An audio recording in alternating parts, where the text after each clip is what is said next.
గన్నవరం మాజీ ఎమ్మెల్యే వల్లభనేని వంశీకి bad time నడుస్తోంది. బెయిల్ వచ్చినా జైల్లోనే గడపాల్సిన పరిస్థితి.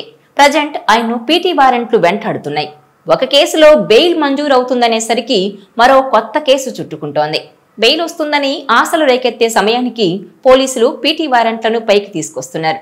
ఇప్పటికే వివిధ కేసుల్లో అరెస్ట్ అయిన వంశీ విజయవాడ జిల్లా జైల్లో రిమాండ్ ఖైదీగా ఉన్నారు. ఇదిలా ఉంటే ప్రస్తుతం వల్లభనేని వంశీ పేరు అంతటా మారుమోగిపోతోంది. ఒకనాడు టీడీపీలో డైనమిక్ లీడర్ గా ఉండేవారు వంశీ. ఆయన వరుసగా 2 సార్లు గన్నవరం అసెంబ్లీ నుంచి గెలిచి తన సత్తా చాటుకున్నారు. అలాంటి వంశీ వైసీపీలో చేరి తన పొలిటికల్ కెరీర్ ని ఇబ్బందుల్లోకి నెట్టుకున్నారని అంటున్నారు. సొంత సామాజిక వర్గం ఆయన్ను దూరం పెట్టింది. వైసీపీలో కూడా ఎన్నికల్లో ఓటమి చెందాక ఆయన దూరంగా ఉంటున్నారు. పార్టీ తరపున కూడా సరైన గుర్తింపు లేదని ఆయన అనుచరులు అంటున్నారు. ఫిబ్రవరి 13న అరెస్ట్ అయిన వంశీ దాదాపుగా 100 రోజులుగా జైల్లోనే రిమాండ్ ఖైదీగా ఉన్నారు. అయితే ఆయన అరెస్ట్ అయిన తర్వాత జగన్ విజయవాడ జైలుకొచ్చి ఒకసారి పరామర్శించారు. ఆ తర్వాత ఆయన గురించి వైసీపీ పెద్దలు పెద్దగా పట్టించుకున్నది లేదని అంటున్నారు. ఈ మధ్యలో వంశీ మీద వరుసగా కేసుల మీద కేసులు పడుతున్నాయి. ఒక కేసులో బెయిల్ వచ్చినా కూడా మరో కేసులో ఇలా ఇంకా జైల్లోనే ఉండాల్సి వస్తోంది. దాంతోపాటు ఆయన ఆరోగ్యం కూడా బాలేదు. ఆయన రూపురేఖలు కూడా బాగా మారిపోయాయి. ఈ నేపథ్యంలోనే వంశీ మానసికంగా కూడా చాలా ఆందోళన చెందుతున్నారని అంటున్నారు. వంశీ అనుచరుల విషయం తీసుకుంటే అసలు వైసీపీ వారిని పట్టించుకోవడం లేదని అంటున్నారు. దాంతో వంశీ బెయిల్ మీద బయటకొస్తే ఏం చేస్తారన్న చర్చ అయితే సాగుతోంది. ఆయన బయటకు వచ్చిన తర్వాత వైసీపీకి గుడ్ బై చెబుతారని అంటున్నారు. పోసాని కృష్ణమురళి వంటి వారు వైసీపీకి ఇప్పటికే దూరం అయ్యారు.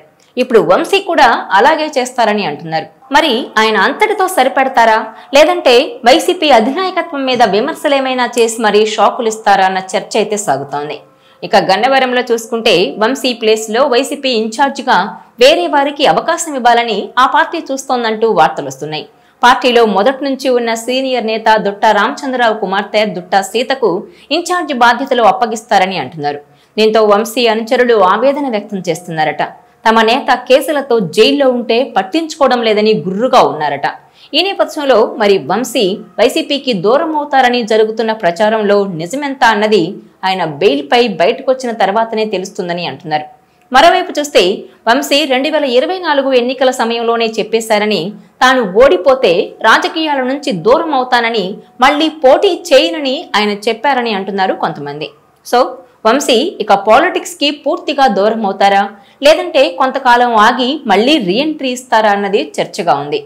ఇక సత్యవర్ధన్ కిడ్నాప్ కేసులో బెయిల్ వచ్చే సమయానికి వంశీ మెడకు నకిలీ ఇళ్ల పట్టాల కేసు చుట్టుకుంది. ఆ తర్వాత వెంటనే గన్నవరం, బాపులపాడు మండలాల్లో జరిగిన అక్రమ మైనింగ్ కేసు సిద్ధమైంది. గన్నవరంలో వంశీ బినామీ పేర్లతో అనుమతులు తీసుకుని అక్రమ మైనింగ్ చేశారని, తద్వారా ప్రభుత్వ ఖజానాకు 195 కోట్ల నష్టం వాటిల్లిందని భూగర్భ గనుల శాఖ అధికారులు గన్నవరం పోలీసులకు ఫిర్యాదు చేశారు. ఇలా వరుస కేసులతో వంశీ ఉక్కిరిబిక్కిరవుతున్నారు. 6 కేసుల్లో విచారణ ఎదుర్కొంటున్నారు. వైసీపీ అధికారంలో ఉండగా వంశీ ఇష్టారాజ్యంగా వ్యవహరించారన్న ఆరోపణలున్నాయి. చంద్రబాబు కుటుంబంపై వ్యక్తిగతంగా దూషణలు చేయడంతో పాటు గన్నవరంలో టీడీపీ కార్యాలయంపై దాడి, ఆ కేసు నుంచి తప్పుకునేందుకు ఫిర్యాదుదారుడిగా ఉన్న సత్యవర్ధన్ ను కిడ్నాప్ చేసిన ఘటనలపై ఆయనపై కేసులు నమోదయ్యాయి. గన్నవరంలోని టీడీపీ కార్యాలయంపై దాడి కేసులో వంశీ 71వ నిందితుడిగా ఉన్నారు. ఈ కేసు నుంచి బయటపడేందుకు సత్యవర్ధన్ ను బెదిరించి కేసును ఉపసంహరించుకునేలా చేశారు. ఈ కేసులో వంశీ ఇరుక్కుపోయారు. ఆయనపై ఎస్సీ ఎస్టీ అట్రాసిటీ సెక్షన్లతో కేసు నమోదు చేశారు. ఈ కేసులో అరెస్ట్ అయిన వంశీకి బయటకొచ్చే దారులు మూసుకుపోతున్నాయి. ఆ తర్వాత నుంచి పెండింగ్ లో ఉన్న అన్ని కేసుల్లోనూ పీటీ వారెంట్లను సిద్ధం చేశారు.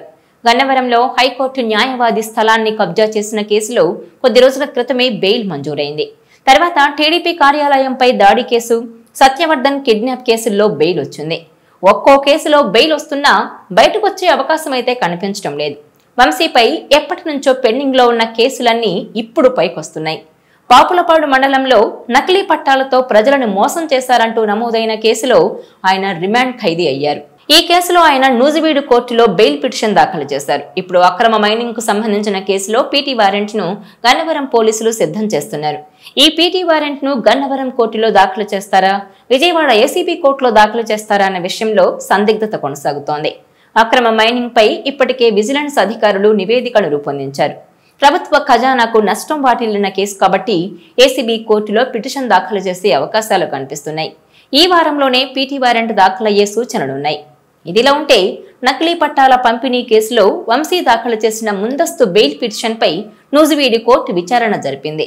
ఈ కేసులో కౌంటర్ దాఖలు చేయాలని పోలీసులకు కోర్టు ఆదేశాలు జారీ చేసింది. ఇక పలు కేసుల్లో ఆయనకు ముందస్తు బెయిల్ లభించింది. కానీ మిగిలిన కేసుల్లో బెయిల్ వస్తే గానీ ఆయన జైలు నుంచి విడుదలయ్యే అవకాశం లేదు. ఈ వీడియో మీకు నచ్చినట్లయితే please share, like and subscribe R24 Telugu.